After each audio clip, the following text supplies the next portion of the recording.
l'hôpital. Une femme qui est grosse. Une femme qui est grosse. Elle a atteint le 9 mois. Maintenant, elle attend un bébé. Premièrement, c'est le sang. Bien aimé qui sort. Après, il a une petite perte de l'eau. Mais ça, c'est pas encore évident. Mais avant que l'enfant sorte, il y a une poche de sang. Là où il y a la vie, il y a une poche des os qui doit être percée pour qu'on dise que cette femme n'est pas stérile. Alléluia. Et le Christ a accompli cela sur la croix. Ayant accompli cela, Jésus-Christ a accompli la prophétie du prophète Joël. Qu'est-ce que Joël avait dit? Joël a prophétisé dans les temps. Joël a dit dans les derniers jours. Dans les derniers jours. Je crois qu'il y a quelqu'un qui me suit. Dans les derniers jours, je répandrai de mon esprit. Il dit bien sur toute chair. Bien-aimés dans le Seigneur, je vous salue au nom de notre Seigneur Jésus-Christ. Vous suivez www.lepotdedeco.net qui signifie le point de départ correct. Pourquoi le point de départ correct? Parce que tout chrétien doit avoir un point de départ correct. Car Dieu a tant aimé le monde qu'il a donné son Fils unique afin que quiconque croit en lui ne périsse point, mais qu'il ait la vie éternelle. Mais il était blessé pour nos péchés, brisé pour nos iniquités. Le châtiment qui nous donne la paix est tombé sur lui, et c'est par ses meurtrissures que nous sommes guéris. Mais Dieu prouve son amour envers nous, en ce que lorsque nous étions encore des pécheurs, Christ est mort pour nous. Que Dieu vous bénisse. Bien-aimés frères et sœurs dans les Seigneurs, je vous bénis au nom de notre Dieu, de notre Seigneur Jésus-Christ, celui qui est mort à la croix afin de nous sauver. Je vous salue encore une fois dans la journée d'aujourd'hui. Ezali ngolu au Seigneur à l'équipe na kopé sabiso toleka na komona na susu encore une fois na journal elo. Et je suis vraiment très ravie, c'est un privilège à côté de Masusu Liboso Nabino avec un message que le Seigneur m'a mis à cœur. J'aimerais bien parler sur le signe prophétique du temps de la fin. Voilà. Et puis, Tozali Komona vraiment que le temps est tellement fort avancé. Tozali Komona dans le média, information, vraiment, ils ont tiré biso mato et puis on a bato o bazana mato ya koyoka. Vraiment, yango susu vraiment na linga qui vraiment par la grâce du Seigneur. Na les kasusu na ko interpeller encore une fois au ezali penser na biso mité malabiso vraiment tous les kasusu vraiment na ko réveiller encore une fois na dernière heure oyo afin que tous les kana komi lenge la susu. Alors ma lecture d'aujourd'hui eza na livre ya Luc chapitre 10 tokotanga à partir du verset 30 jusqu'au verset 37. La parabole du bon samaritain. Jésus reprit la parole et dit: un homme descendait de Jérusalem à Jéricho. Il monta au milieu des brigands qui le dépouillèrent, le chargèrent de coups et s'en allèrent, les laissant à demi-mort. Un sacrificateur qui fortuitement descendait par le même chemin, ayant vu cet homme, passa outre. Un lévite qui arriva aussi dans ces lieux, l'ayant vu, passa outre. Mais un Samaritain qui voyageait étant venu là, fut ému de compassion lorsqu'il le vit.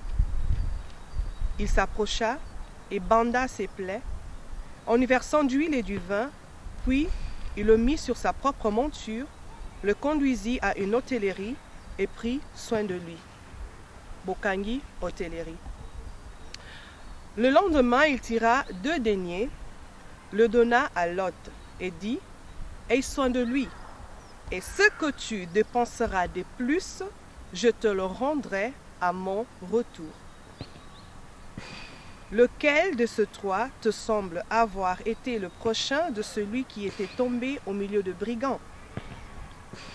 C'est celui qui a exercé la miséricorde envers lui. répondit le docteur de la loi. Et Jésus lui dit, va, et toi, fais le même. Parole de l'Éternel. Yesu vraiment dans son amour, tout tanga na kata livre à Jean. Tant azalaki kosala la prière sacerdotale, alobaki vraiment que nyonso oyo Nzambe tata alekaki na kopesa ye, a confié en epai na biso, a bombeli biso eloko moko te. Bato ebele balekaki na koluka, totalaki même dans l'ancienne alliance. Bato balingaki bayeba, bacherchaki koyeka na kotuna koyeba, nani yango oyo akoya, mengolu wana epesamelaki bango te. Balobelaki na tina na Christ, me bayebaki te azali nani. Ngolu wana epesamelaki bango te. Ngolu wana epesamele biso na temps na biso, ngai na yo. Seigneur a fongoli biso makambo ebele, alekaki vraiment na ko benda biso matoi, na ko avertir biso afin que tozala ba oyo tokutani te, tozala surpris te na ba événement ezali koleka tout autour na biso. Nyonso eza na makomi ezo présenter ba type ya makambo oyo ezali koya. Nyonso tozotanga na makomi eza ko représenter makambo oyo ezali pe esengeli koya. Toza na kati na b'écriture, toza na message oyo soki totangi toyebi ke ezali parole oyo ezali lu. Mais na kati na makomi pe tozali na parole oyo babengi rema, un message caché. Yango na sepelaki na partager vraiment na ba oyo nyonso oyo bazali koyoka na kati na ngonga oyo ezali message caché oyo ebombami kati na parabole ya bon samaritain. Bible oublie que Jésus reprit la parole et dit, un homme descendu de Jérusalem. L'homme qui descendit de Jérusalem, nazali kozwa Jérusalem, lokola tango Nzambe alekaki na kokela, oyo ezali moto, aplasaki ekata jardin d'Eden. Ezalaki esika moko où la paix régnait. Ezalaki esika moko esika l'homme. Ezalaki pona ye important kosala te parce que Dieu alekaki na kotia nyonso na disposition na ye. Na kati na jardin d'Eden, mutu azalaki libre. Na kati na jardin d'Eden, il n'y avait pas de maladie. Na kati na jardin d'Eden, il n'y avait pas de guerre, il n'y avait pas de famine. Il y avait la paix suprême. Ezalaki ko régner kati na jardin d'Eden. Là où l'homme vivait en paix avec un ours. Là où l'homme vivait en paix avec un lion. Et si ka meme azali kovanda ensemble na lion et lo komoko ko salimate parce que la paix de Dieu régnait. Là où la présence de Dieu ezali, kimia ezali ko régner. Na kati na Jérusalem, na kati na jardin d'Eden, mutazalaki na disposition ya makambo nyonso tout. Et la Bible déclare que Nzambe azalaki kokita chaque soir, azalaki elongo na mutu. Jusqu'à ce que tango mutu alekaki na ko désobéir na Nzambe, akweyaki na lisumu. Tango mutu akweyaki na lisumu, malgré que Nzambe alekaki na ko avertir, malgré que Nzambe alobaki ke na banzete nyonso ezali kati na oyo esika boleka na kolia. Mais na oyo etali nzete oyo ezali ya arbre, nzete ya bien et du mal, boleka na kosimba yango te. Mais motu tellement azali libre arbitre kati na vie na ye. Soki ezali na institution moko Nzamba simbaka te na bomo ya mutu, ezali son libre arbitre. Nzamba koloba akotia ba garde-fou liboso na yo, mais quitte à toi de se décider lo lenge nini yango oko se décider po ete vie na yo ekende liboso. Décision nyonso tout ozwaka na vie elekala ko influencer bomo na biso du négatif ou bien au positif. Nzamba lobaki mais mutu ayokaki te. Mais par sa propre décision, moto amonaki ke a quitté Jérusalem. Et Seigneur qui a quitté, pourquoi? Pourquoi? Parce que alekaki na ko désobéir. Nzamba ko vanda esika moko te na moto na lisumu. Nzamba ko vanda esika moko te esika lisumu ezali ko demeurer parce que il est un Dieu saint. Alors, mutu akoma ko obligé aleka na ko quitter Jérusalem à se rendre na Jéricho. Tobi que Jéricho est la ville barricadée, Tu dis que Jéricho ezali la ville qui tue le prophète. Toto tanga na makomi awa Jéricho, ba brigand bazalaki kuna. Et c'était en Jéricho. Et si ka diable azalaki ko régner dans le monde tango motaleka ki na ko quitter ezali le jardin. Et sengala ki akene na mokili, et si ka abime ezalaki maladie, la mort. Moto azalaki na kati wana. Mutaleka ki na kosala échange, puissance, pouvoir, on zamba pesa qui est. Asala qui échange na diable. Et on échange diable pe a pesa qui est pe ba caractéristique na ya mabe. A pesa qui kufa, a pesa qui maladie, a pesa qui nyonso mabe. Et koma ki kati na moto. Mota komi emprisonné kati na prison moko muta ko ki ko bimisa yete. Diable a beta ki biso. A mettre biso a demi mort pe a tiki biso lo lenge wana. Et la Bible déclare que un sacrificateur qui fortuitement descendait par le même chemin et en vit cet homme passa outre.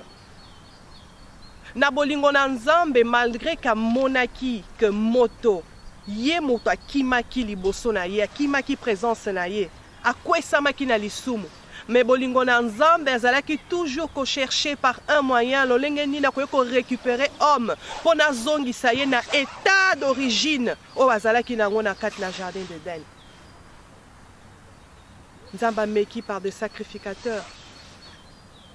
Ameki na bango melekaki na kosimba te. Ba prêtre, ba sacrificateur, bazalaki batu moko bazalaki ko lakisa o ezali bana na nzambe mibeko. Lolenge nini yango bana na nzambe sengelaki ba vivre.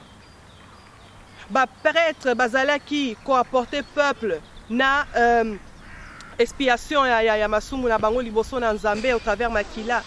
Melekaki na kosimba te. Makila na banyama ezalaki solution totale te po ete tozala pardonner pour toujours liboso na nzambe. Même ba prêtre, même ba sacrificateur bazalaki limité. Malgré que bazalaki kotalisa peuple loi,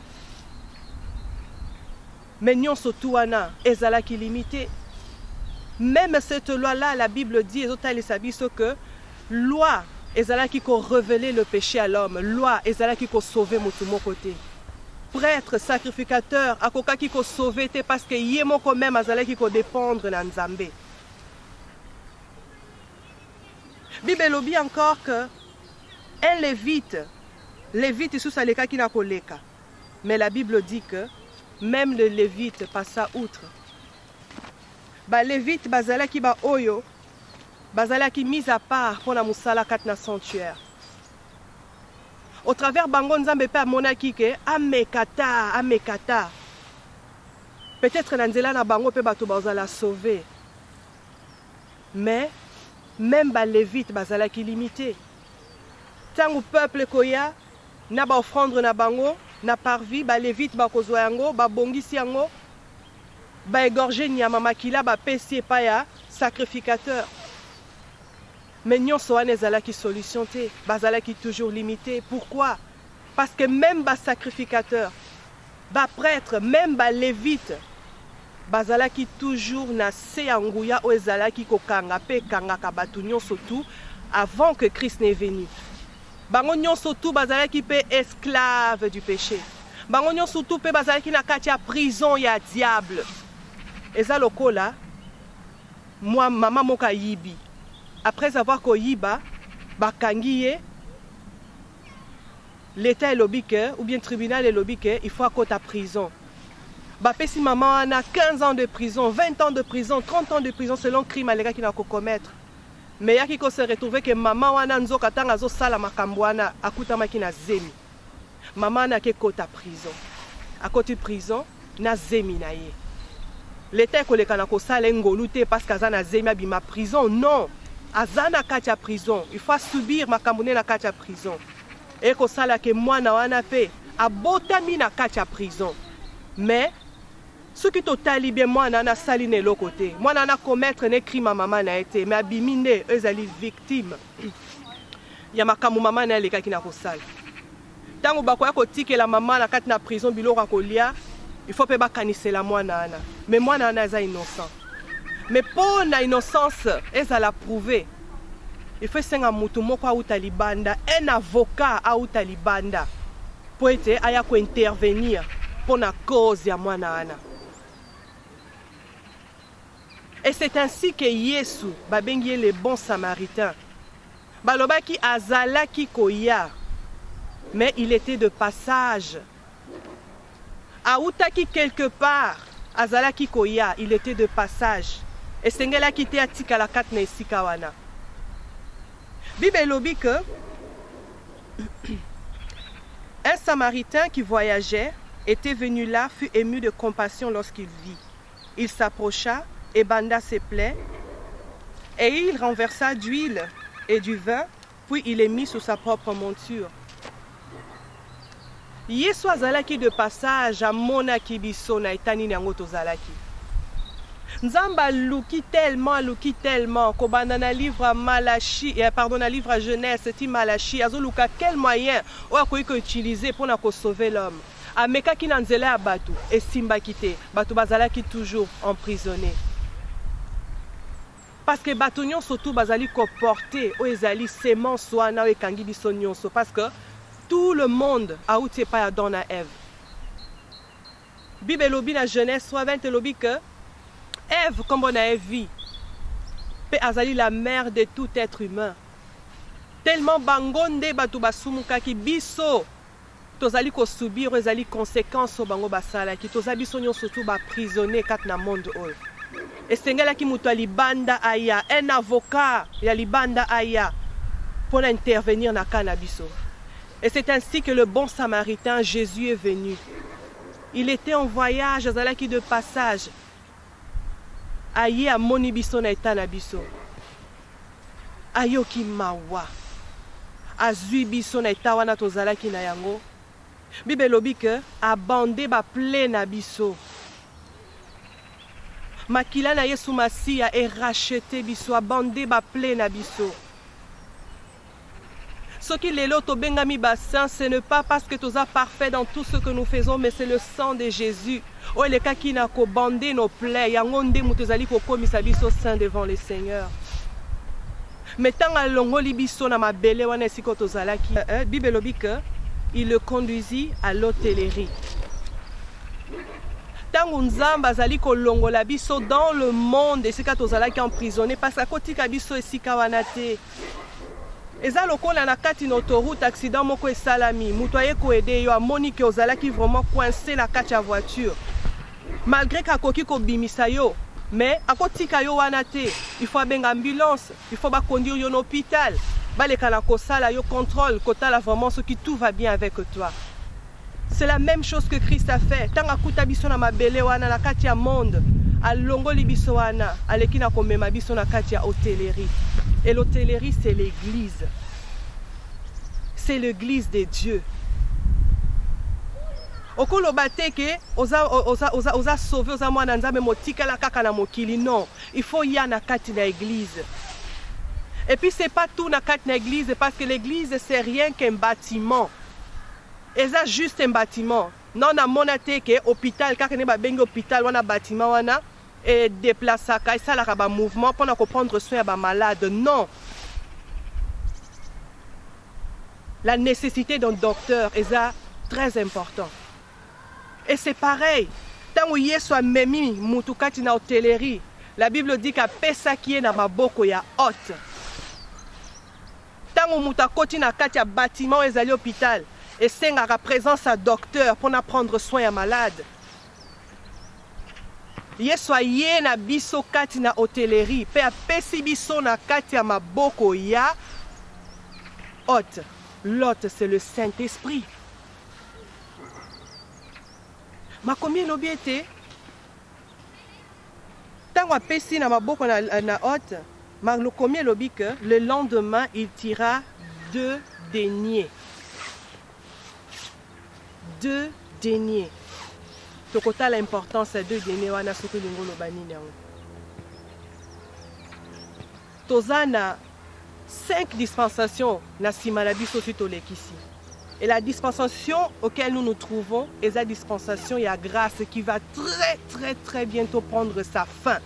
Parce que la grâce n'est pas pour l'éternité. Très bientôt déjà, la dispensation de la grâce va prendre sa fin. Totanga ki na makomi, toza na dispensation à divinité dans Nzambe. Au premier temps, c'est Dieu le Père qui agissait. Dieu lui-même agissait, Jésus dans les coulisses. À un moment donné, papa koti na culisse, Yesu abimi liboso. Asali esengeli ki asala, akoti sazongi susu sima, akei, alobi que c'est avantageux que je m'en aille. Po ete molimo santu wazali mosungi na bino aleka na koya. Na minute tozali awa, Yesu akoti dans les coulisses. Maintenant, c'est le Saint-Esprit abimi liboso, yende sikoyo mutazali kosala.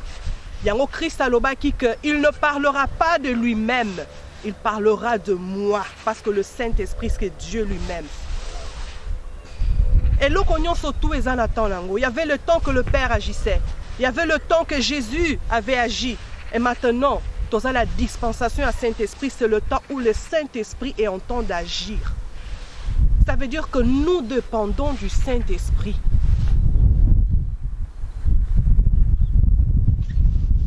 Matthieu 20. Matthieu 20, chapitre 1, na 2.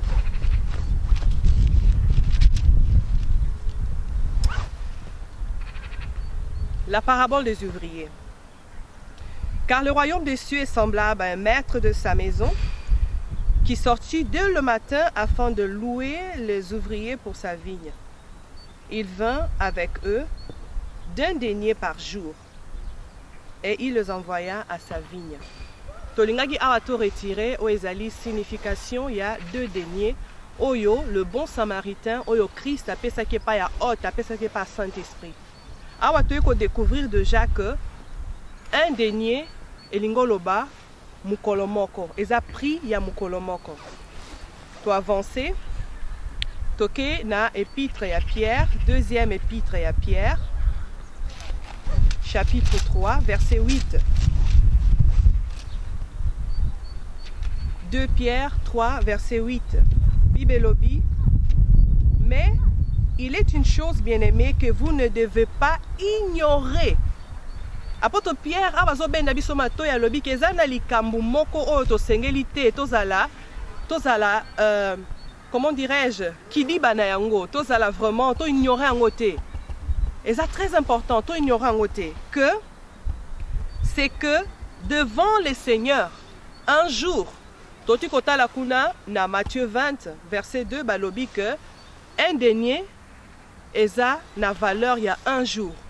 Awa apôtre Pierre aza kota lisabiso que tobo salateke na miso na nzambe, nzambe akontaka ba jour na lokola biso batute. Nzamba kontaka ba jour na ye na lolenge na ye. Pe ba vertir biso awa balobi tozala ignorant makambo te. Ça veut dire que un jour est comme 1000 ans et pas na nzambe. Et 1000 ans c'est comme un jour et pas na biso. Total kaka différence a onenge za makasi. Alors Christ aleka ki na ko pesa au Saint-Esprit a pesa ki ye 2 deniers. Tu as dit qu'un denier est na valeur. Il y a un jour devant l'Éternel sont 1000 ans. Après ça qui est 2 deniers, ça veut dire na valeur il y a 2000 ans. 2000 ans. Il est bien de prier que Seigneur, le sang que tu as renversé sur la croix il y a 2000 ans, ça c'est bien. Alors toi ignorant ngo pété que Yesu alobaki que nyonso oyo opesa kingai na pesi yango bango na bombeli bango loko moko te. Il y a 2000 ans, plus de 2000 ans, il y a cela 2000 ans que Christ aleka ki na kokufa na croix pour na ko sauver biso. Et voici qu'aujourd'hui tokutami na 2015. 2015. Ça veut dire que 2000 ans on va pesa ki Saint-Esprit déjà 2000 ans wana, ils ont déjà écoulé. Tokomi déjà 15 ans sous ce leki déjà. Alors, nzamba tika mutu na ignorance te. Soki biso tolingi totika la ignorant wana eza biso moko bato décider totika la ignorant mais nzambe afongola biso nyonso abombela biso le côté. Et voici comment ça continue. Tozongi na lecture na biso na Luc toujours.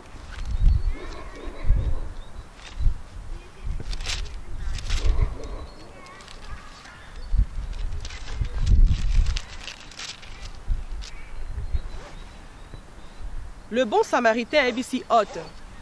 Le Seigneur a dit au Saint-Esprit, ABC que aie soin de lui. Et ce que tu dépenseras de plus, tu as parlé déjà n'a plus. On a le bas qui dit que ce sont encore 15 ans qui se sont encore écoulés.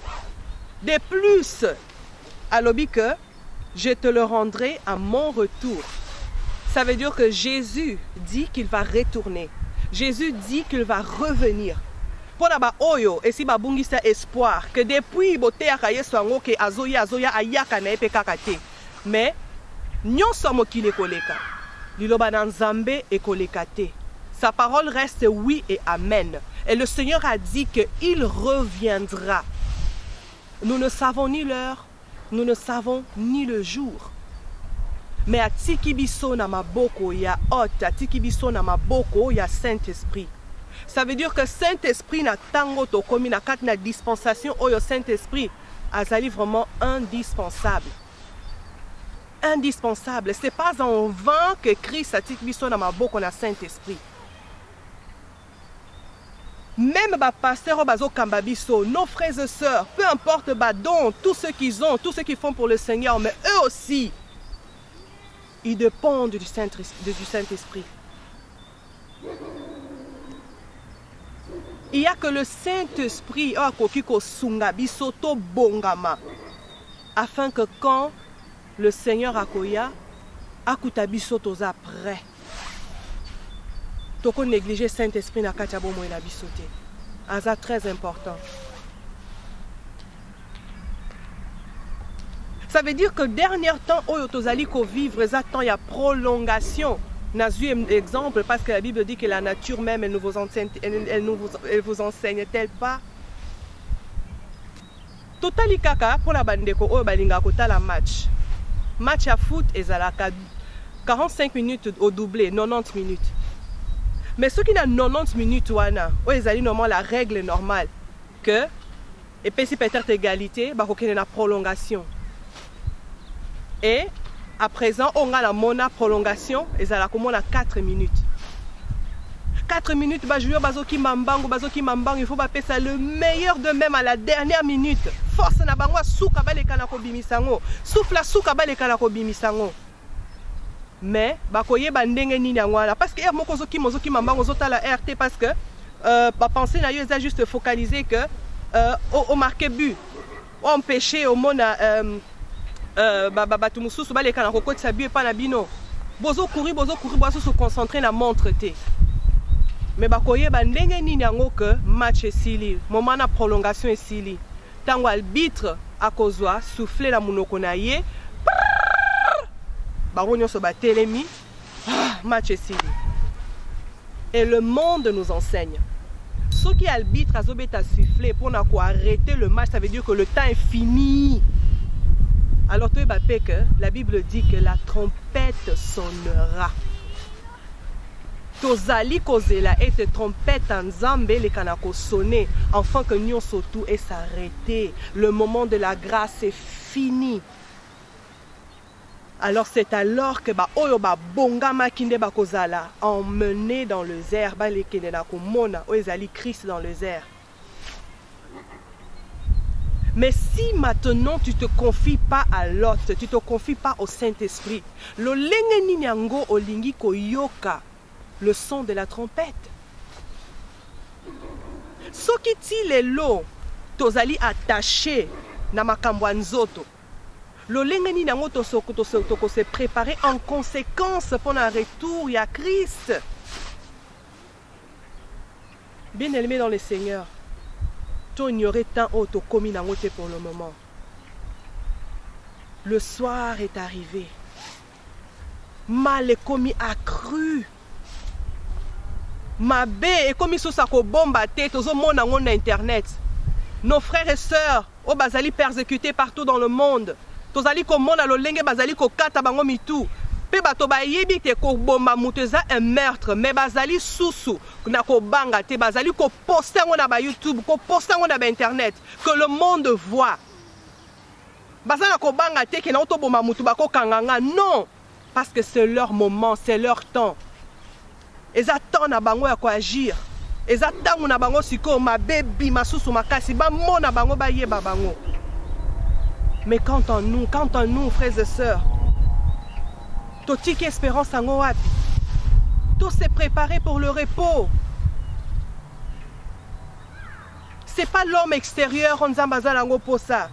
Parce que corps ezali maudit dès le commencement makome lobi ke kozonga na sena mabele esike utaki. Souffle na zolo banango. Soki kaka na kufi zonga kanango epa ya nzambe. Mais nzamba za na posa ya âme na yo, za na posa âme na ngai. Yango nde ko comparaître liboso na ye. Mais soki ozana nzota Kristo te ko comparaître liboso na nzambe te. Okozela kaka jugement dernier. Alors voici le moment ya komi bongisama. Voici le moment ya ko passer encore le temps approfondi dans la prière. Saint-Esprit vraiment a bongisa biso, a oindre biso. Tout le monde qui est dans l'ancienne alliance, ceux qui peuvent, sacrificateurs, bazali ko consulter l'Éternel. Pour na likambu moko songolo nzambe sengele ki akata likambu songolo. Bazali ki ko utiliser les sorts sacrés lokola ba urim tumim. Enfin que nzamba loba au travers sorts sacrés wana. Ça veut dire qu'il dépendait du Saint-Esprit. Et l'exemple en est même. Tangu, Saül, namwana Jonathan, basalaki, mokona bangwa salaki mbeba. Nzambe se bango bakendaki ko dépouiller quelque part, ba simbelo komo côté. Mais mokona bangwa simbaki. Alors, ils avaient remarqué qu'il y avait un ça ne va pas. Bakendaki auprès à Mosali na Nzambe.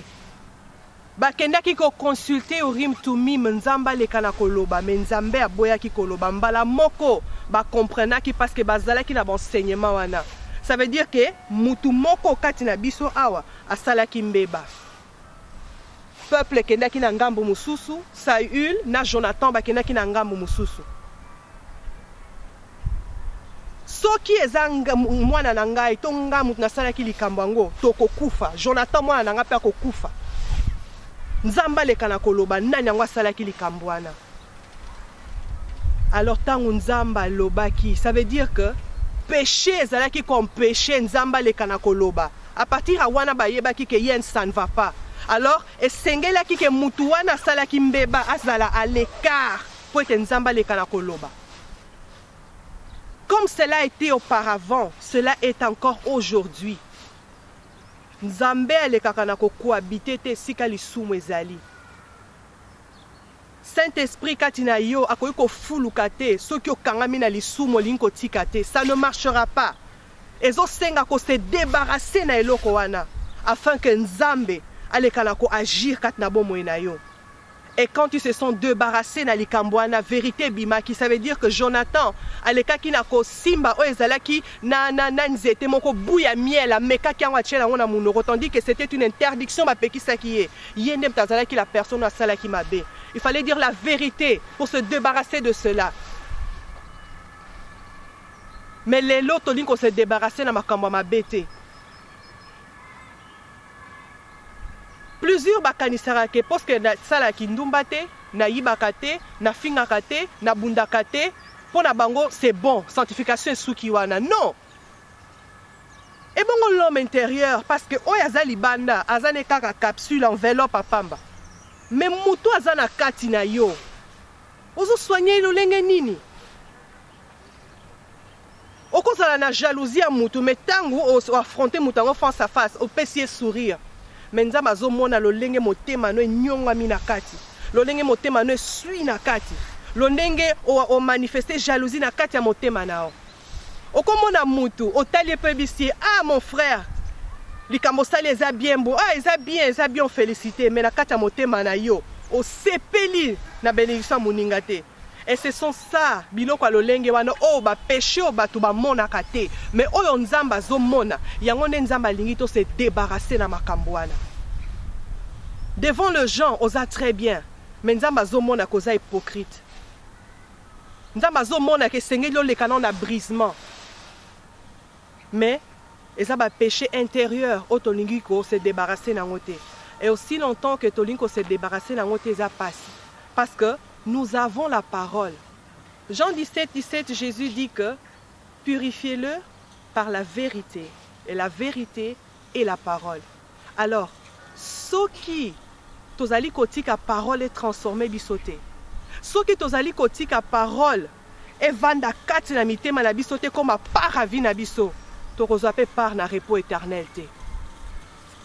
Tokozwa part na repos éternel te. To se confier à l'autre, to se confier au Saint-Esprit. Dans mes faiblesses, na prière, Saint-Esprit, sungangai. Parce que la makasi na nga na kokokate. Celui qui reconnaît, celui qui avoue et de laisse obtient miséricorde. Mais belé tozali ko reconnaître ma belle abisso, mais tolingi ko avouer ngote. Alors comment est-ce que kolinga kotika ngo pour obtenir miséricorde dans nzambe ko marcher te? Ba mususu kutu bake plus loin. Ba reconnaître ngo, ba avouer ngo. Mais bazina nous mokana kotika ngote. Et tu t'attends que miséricorde dans nzambe ko kwela yo? Bien-aimé, Jésus revient soudain, pas bientôt, soudain.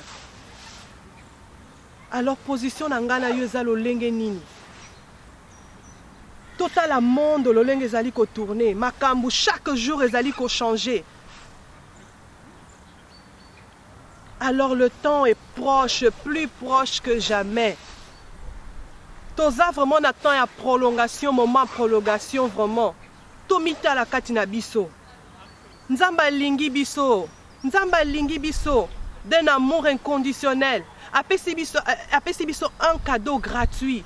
Quitte à toi, quitte à moi. To le kaka na ko tchalo boko pona ko yamba yango. Nzamba lingi perte mutute. Alingi teke mutakende na lifelo salama ki pona satana. Mais malheureusement, ndenge na otai kolobake, aussi longtemps que homme aza libre arbitre à vie na ye, c'est à lui de faire la décision, à sa décision.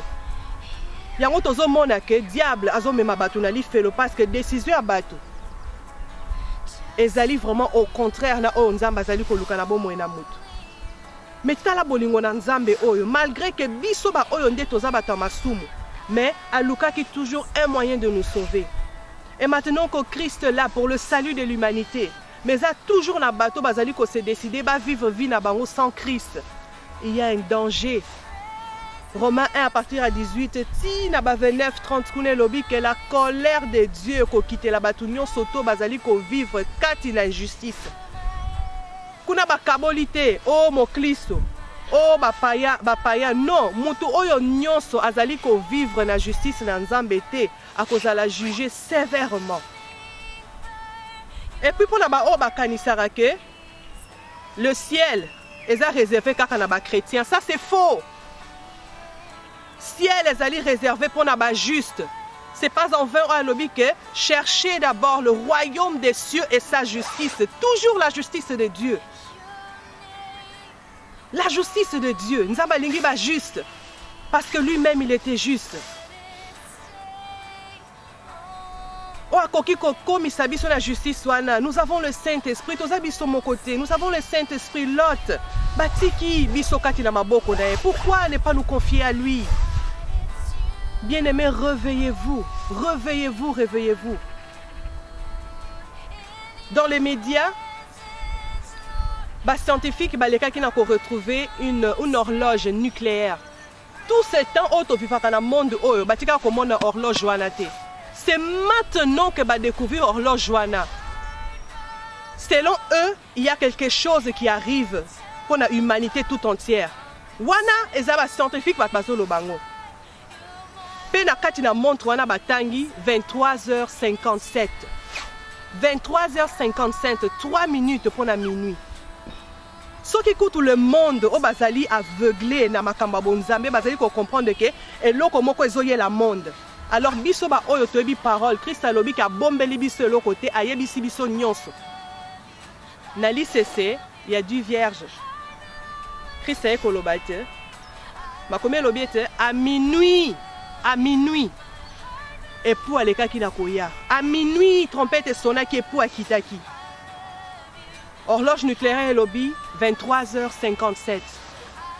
Toyebi RT, toyebi jour T. Mais réveillons-nous, réveillons-nous, bien-aimés, réveillons-nous. Réveillons-nous, tous à la surprise, réveillons-nous. Ma maison changé tout autour, na bisezo changé. Chaque jour, on a des informations, tous allez comment ma maison changé. Alors, tu continues qu'on l'a là jusqu'à quand? Le Saint-Esprit est là. Azana posa et débisso, mais cela dépend de nous. La trompette, ça déjà la mounoko. Les autres qui la carte qui va souffler katina yango. Tant prolongation ici. Tous s'examiner biso moko, tous s'examiner, tous kota katina biso vraiment. Bien-aimés, réveillons-nous. Le Seigneur nous aime. Alingi te to que ne ko périr dans l'enfer. Mais ali ko interpeller biso chaque jour dans notre vie quand nous nous levons.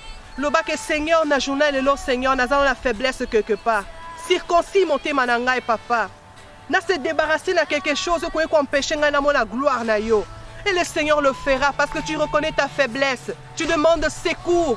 Il est là pour nous, il le fera. Mais aux autres la nini de korangai. Nyonso o ekoleka. Mais la promesse que Dieu nous donne est plus grande que oyo mbongo ko pesa biso matériel ko produire. Oyo mutamokila ko promettre biso. Je vous prie, bien-aimés dans le Seigneur, réveillez-vous. Que le Seigneur puisse bénir sa parole.